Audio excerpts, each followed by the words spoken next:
নমস্কাৰ সকলোলৈকে পোনপ্ৰথমে মোৰ অন্য এটি ভিডিঅ'লৈ আপোনালোকক সকলোকে স্বাগতম জনাইছোঁ। আশা কৰোঁ সকলো ভালে আছে।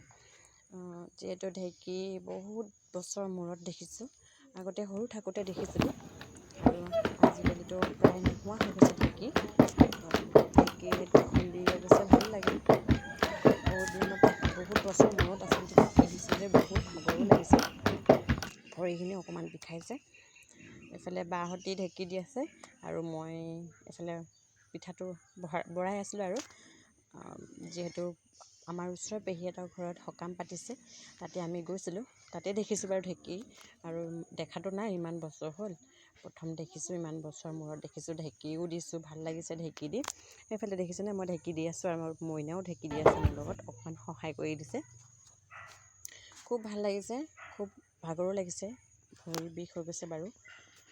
আপোনালোকে কোনে কোনে ঢেঁকী দেখিছে বা কাৰ কাৰ ঘৰত আছে কমেণ্ট এটা কৰিবচোন।